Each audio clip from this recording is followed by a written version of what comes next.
Yes, sir. Welcome to EPG Pathshala. I am Dr. Danish Moin, Department of History, Maulana Azad, National Urdu University, Hyderabad. Today's subject is Indian culture, and the paper which I am going to discuss with you is Indian numismatics. The title of the paper is The Coinage of Early Sultanate and Introduction.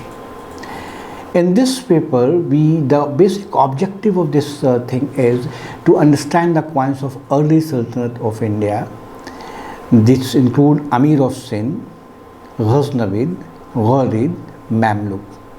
These dynasties introduced a new coinage tradition of India which followed both Islamic and Indian coinage tradition. First, we have to discuss what is Islamic coin tradition and what is the concept of local tradition.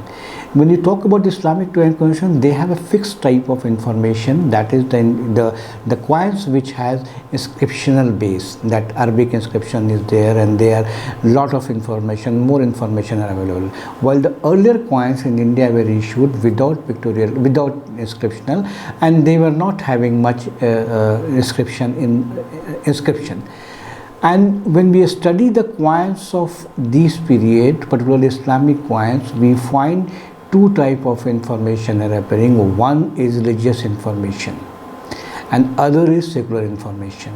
Religious information include Kalma, the basic creed of Islam, and then second point which we can say the name of Caliph, both Abbasid Caliph and Great Caliph.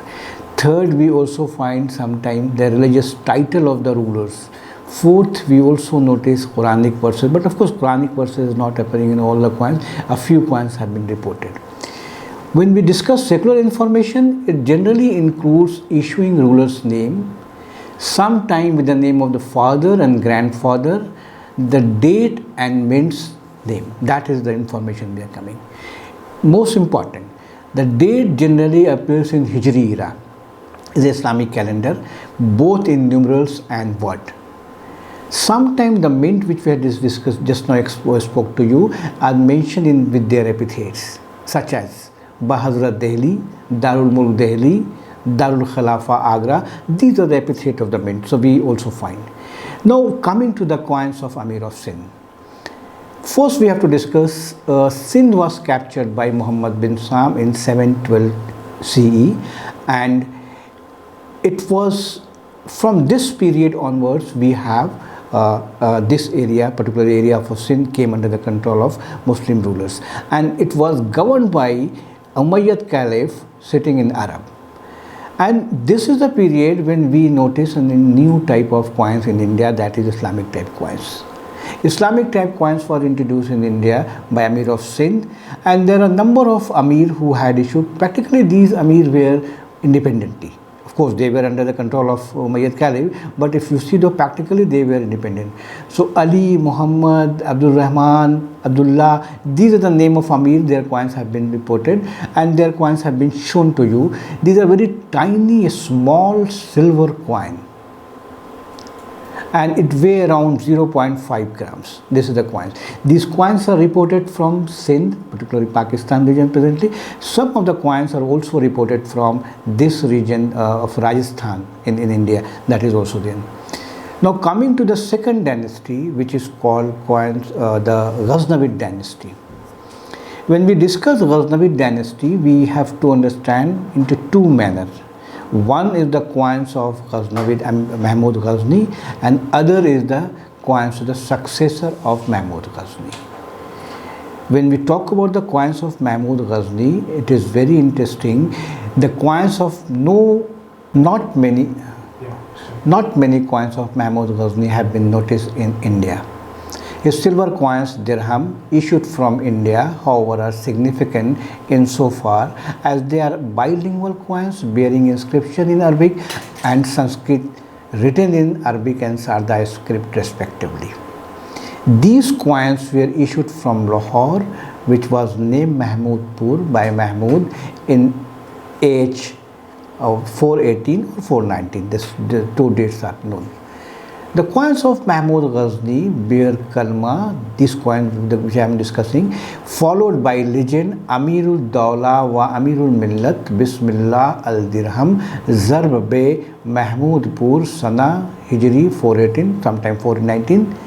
And the Sanskrit translation in Devanagari, in Sharda, is written in Sharda, of kalma, that is Avyaktam Ekam Muhammad Avatar Nirpati Mahmud and Ayam Tankam Hata Mahmudpur Samvati 418 or Avam Tankam Mahmud Ahatika Tajir Samvat 418 or 490.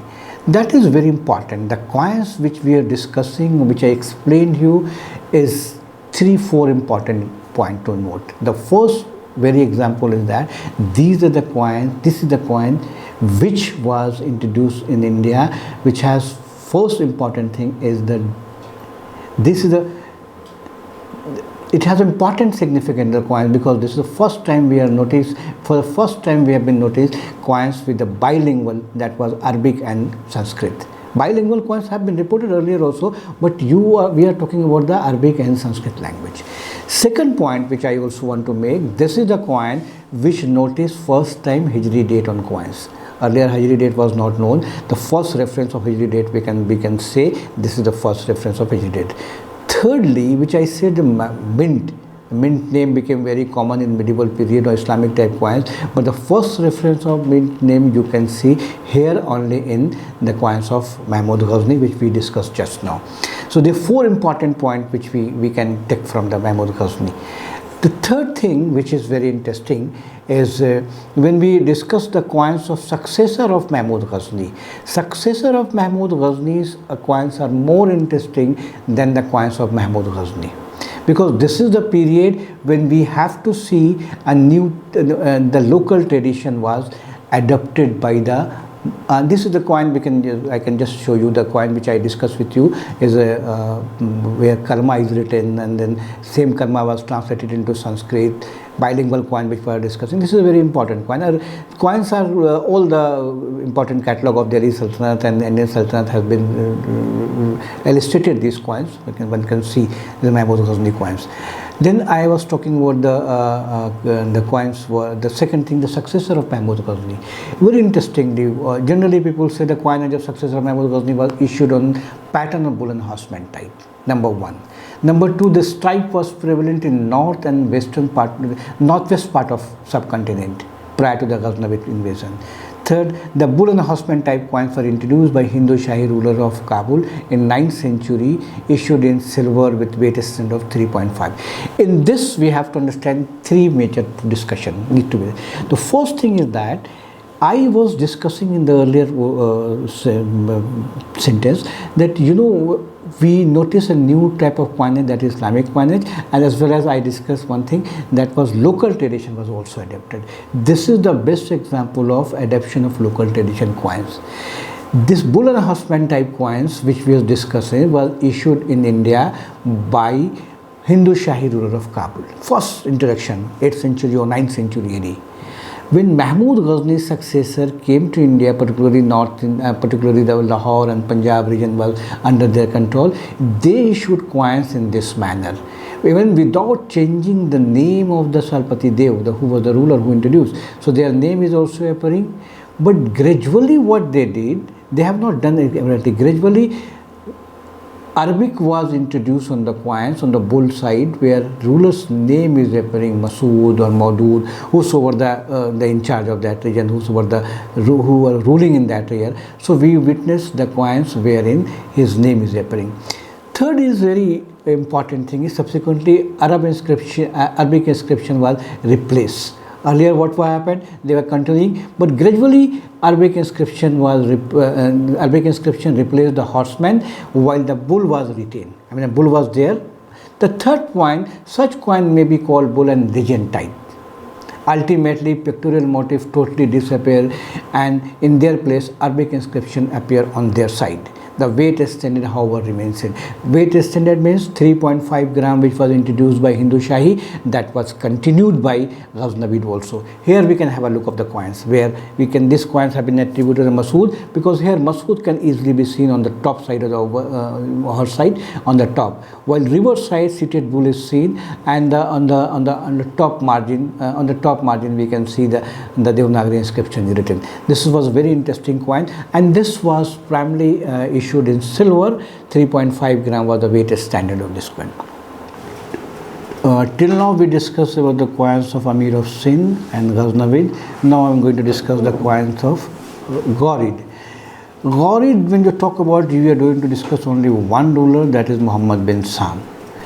The coins of Muhammad bin Sam are known both in Islamic and existing local type, known in gold, silver, billion and copper. Like Ghaznavid, Muhammad bin Sam issued bull and horseman type coins. The type is generally known in billion. Billion is alloy of silver and copper, with legend in Devanagari, Sri Muhammad Sam on the one side and Shri Sharif on the other side. The second point which we are going to discuss in the coins of Muhammad bin Sam is the Lakshmi type coins. In the central Indian region, Muhammad bin Sam issued gold coins bearing seated goddess Lakshmi on the one side and Devanagari legend Sri Muhammad Sam on the other. The type then current in central India. It was introduced by Gangadev of Kalachuri. It weighed around 4 gram.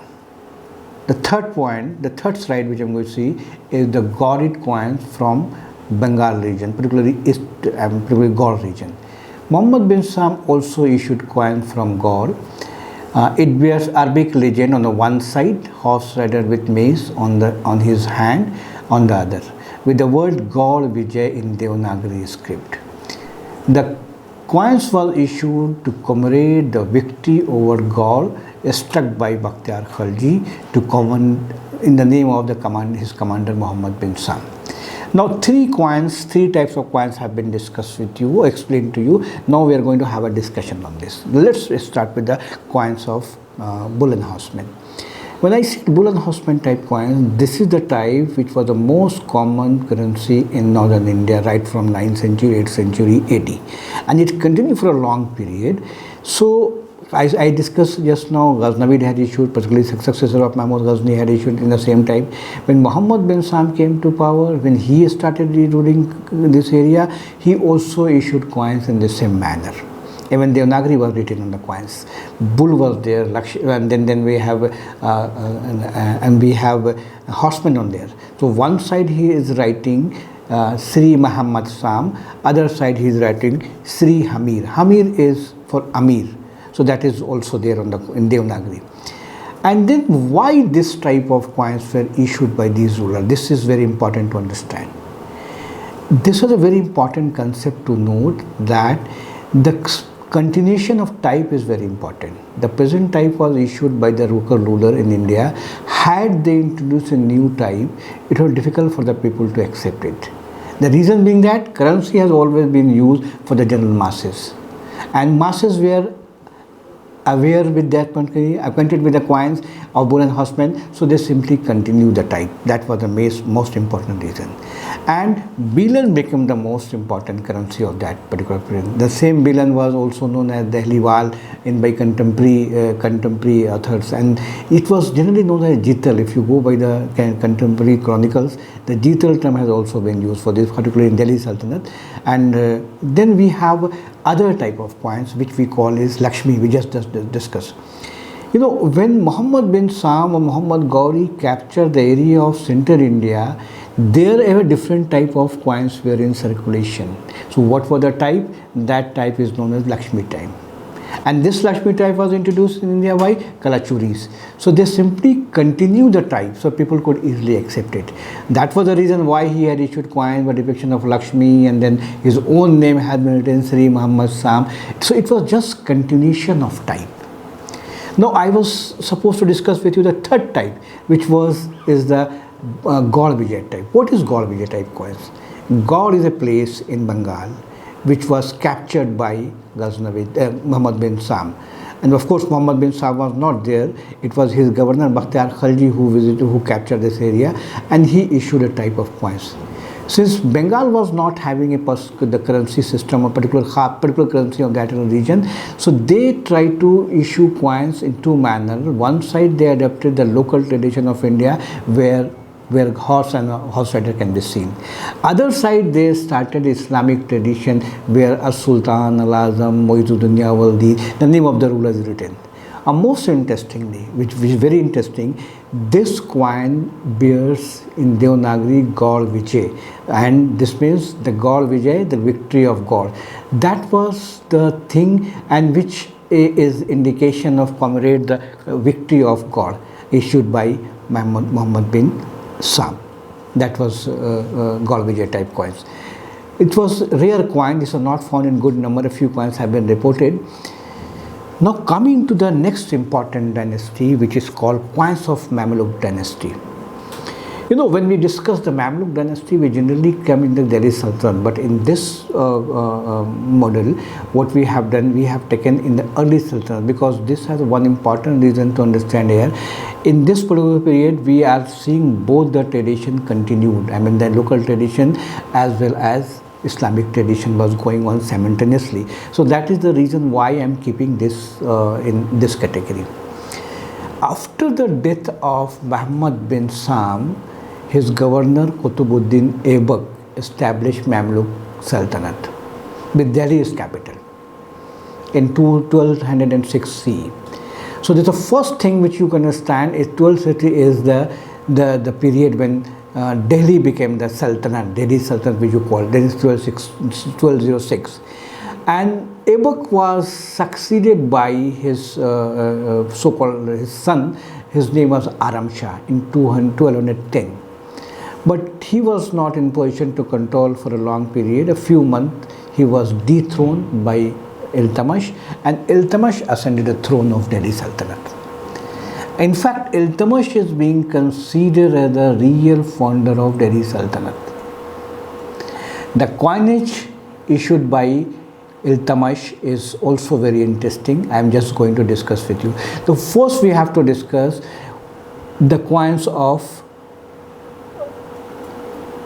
Aibak as well as Aram Shah. They have not issued coins. They might have issued, but it has not been known so far. Few coins have been attributed earlier, but their attribution has been questioned. So we are generally considering their coins are not known. So we begin with the Mamluk coins from the time of Iltutmish. And of course, Iltutmish is being considered a real founder of Delhi Sultanate. Mamluk of Delhi was ruled by as many as 9 sultans, and it continued till 1290. Iltutmish gave a definite shape to the coinage of Delhi Sultanate, combining Islamic tradition and local tradition. Very interestingly, no coins of Qutbuddin Aibak and Aram Shah has been listed. Earlier, a few coins have attributed to Aibak, but later numismatics questioned their attribution. Iltutmish issued coins in gold, silver, bullion, and copper. It was during his time that the gold and silver coins of about 11 grams term as tanka were introduced. The term tanka, which we call, is generally for the gold and silver coins of Delhi Sultanate. It was introduced by Iltutmish. Bullion coins term as jital was issued in the weight standard of 3.5 grams. Iltutmish was the first ruler of Delhi Sultanate who received decree of investiture from the Abbasid Caliph of Baghdad, whose names are inscribed on Indian coins, on the coins of, particularly in the coins of Iltutmish. Then we have next slide, we can go and we can see the coins. What is very important, if you want to study the coins of Iltutmish, we have to divide into coins in silver and gold pattern. Silver and gold pattern, in this he tried to issue coins on Islamic tradition, very interestingly. In Islamic tradition, I discussed in the very beginning, these coins are bearing religious information, and this religious information is very well visible on the coins where Kalma is seen. I said Kalma is one religious information. And then the second information which I said is appearing the name of Caliph. Again here you can see the name Al-Muntasir is coming on the coins. And one side and other side ruler is writing As-Sultan, Al-Azam, Shamsuddin Yawaldi, Abul Muzaffar, Iltutmish As-Sultan. So one side you have I try to explain you, and that is you can see religious information is also available, and now you can see the coins with the secular information. Date is also appearing on the coins in the margin. Mint name is also appearing on the coins. This is one type of coins of silver and gold. Silver coins. Gold coins are reported, but very few coins have been reported, not a good number, but it has been reported. Similarly, the other type of coins which is in silver is very known to Iltamash is wherein no kalma is written, but the name of contemporary caliph, particularly Abbasid caliph Al-Muntasir is visible. He is writing the name with Fi Ahad al-Imam al-Muntasir Amirul Mu'minin on the one side. This is again the religious information, because name of al-Muntasir is coming. Why? Al-Muntasir is the caliph of Baghdad, but his name is appearing because it has a religious connection, and that was the reason why we call it religious information. Similarly, when Bengal, of course, Iwaz was the governor of Bengal in the time of Iltamash. He has also issued coins from Bengal and from the same pattern, for same time, which was adopted by Bakhtiar Khalji, which I discussed just now in the time of Muhammad bin Sam. So, but only difference is that if you see the coins of Muhammad bin Sam, where God Vijay is appearing, and in this coins you don't find God Vijay is written on the coins. The reason is very simple, because God was already captured, so no need to write Vijay. So this became the part of Delhi Sultan, was controlled by the governor appointed by Delhi Sultan, by the Iltamash or whosoever the king in this particular.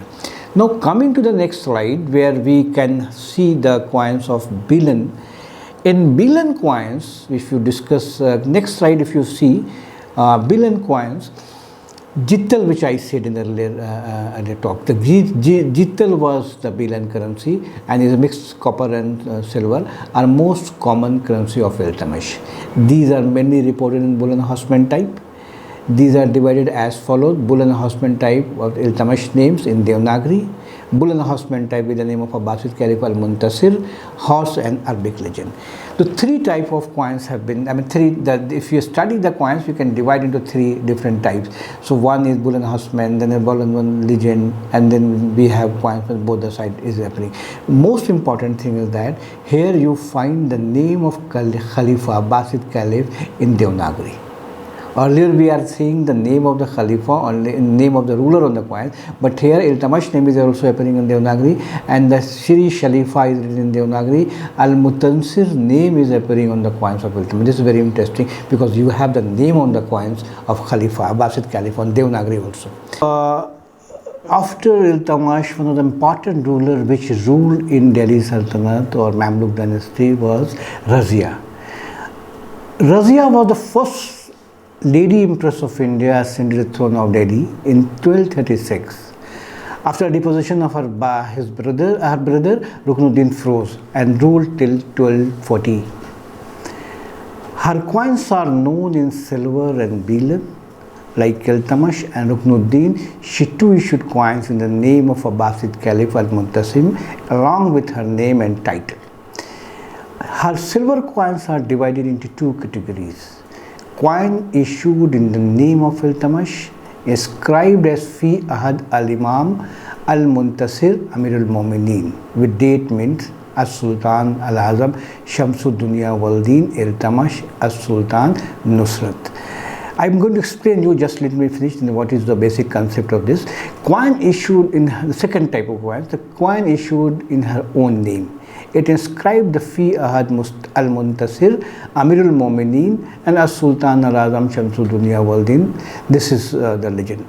Her Bilan coins are reported in Haussmann and Arabic legend type. Silver coins with the Caliph Al-Muntasim. This slide you can have a look. Two important points need to be discussed here in this slide. The one important thing is the coins of Razia Sultan was issued in two categories. The first category she has issued where she is using her father's name, calling herself Nusrat, deputy of her father. That is very important to understand. And the second category in which she used to write her own name with Razia Dunya Waldin. And most important, she has also used the name of the Abbasid Caliph Al-Muntasir. This is very important for Razia Sultan.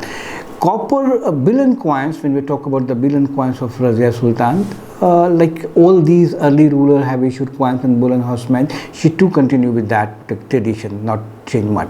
Only thing is that her bull and horseman type coins are not reported, her horseman and legend type coins are reported. So bull from this period onwards is not seen on the coins of Razia. This is a very important point. And secondly, Razia, I said two things we have to remember: the coins which the word Nusrat, and Nusrat is the word for Nasir, like for male it is Nasir and for lady it is Nusrat is there. Next we can have a look of next slide. We can see coins of Balban. Balban is one of the important ruler of Delhi Sultanate. It has to be understood in two categories. He made a lot of changes in the coinage history of India. At least 2-3 important changes has been introduced by Balban. We can see the early coins. If you see the coins of Balban, one important change he has made, he reduced the word fi ahad from the coins. Earlier what happened, all the rulers who were used to issue coins in the name of Khalifa al-Muntasim, they used to write the name al-Muntasim fi ahad in the Muntasim. The reason being that when he ascended the throne, the Caliph al-Muntasim was died. He was no more alive. He was assassinated by Mongols. So there was, when he came to know that there was no more Caliph al-Muntasim alive, so not to write the word fi ahad, better to write the word al-Imam. The most important thing of this coin has to be noted that even after the death of Khalifa al-Muntasim, his name is appearing in the coins. Why it is appearing? This can be considered as a continuation of the type, because all the earlier ruler, either it is Iltutmish or Razia Sultan, or all of them had issued coins in this manner, so he simply continued. So what he did, he said Al-Imam Al-Muntasir Amirul Mu'minin on the one side, As-Sultan Al-Azam Ghiyasud Dunya Wal-Din Abul Muzaffar Balban As-Sultan on the other side. This was a silver coin. Similar legend can also be seen in the gold. Now coming to the bull and horseman type coins, which is the bullion coins. Bullion coin also witnessed an important changes in this particular period. We have been discussing bull and horseman type coins in bullion. It was discarded from the coins of Balban. It was Balban who stopped depicting bull and horseman coins, but he retained Devanagari inscription. Devanagari was not discarded from the coins. So one side he is writing as Sultan Al-Azam Ghiyasud Dunya Wal-Din, other side Balban in the circle, and in the margin he is writing Devanagari inscription Sri Sultan Ghiyasuddin. And this inscription which he introduced became very common for the next ruler when we are going to discuss in the next module, and in that we can have a discussion on that. So this was about the Balban coins. Now coming to the next slide, these are the two important coins of Balban we can have look. The one is silver coins, another is the bullion coins. This and the next slide we can see. So Balban was the last ruler, in the sense a strong ruler of Mamluk dynasty. After Balban, the empire was not in position to continue for a long period. It was his grandson, whose name was Qaikobad, who ascended the throne in 1287 and continued to rule till 1290. And then he too is known to have issued coins in gold, silver, bullion and copper, and followed the coin type of his grandfather, that is Balban. Mamluk Sultanate, that was weakened considerably during the reign of Qaikobad, and powerful Turks noble dominated the court. After the death of Qaikobad, the noble of court placed Kayumars, a 3-year-old son of Qaikobad, on the throne of Delhi. He ruled 3 months, and in a brief period his copper and silver coins were also known. That was also important, though he ruled for 3 months only, but his coins are reported. But these coins are extremely rare, not found in good number, but Kayumars is reported in the coin, that much is clear. While summarized, we can see important thing. The coins of early Sultanate of India were issued on the pattern of Islamic tradition, wherein inscription became a prime feature and pictorial devices were discarded from the coins. Number 2, coins on new tradition, however, was gradually adopted. That we have to understand gradually. As we have seen, the Ghaznavid and Ghurid and Mamluk issued their coins on local tradition with depiction of bull and horsemen. These rulers even adopted the local script Devanagari on the coins. Interestingly, the period witnessed coins of both tradition, both that is Islamic tradition and Indian coin tradition in circulation. That was very important. And thank you very much. We'll meet again with a new topic and with new titles. For more detail, please visit EPG Pathshala content. Thank you very much.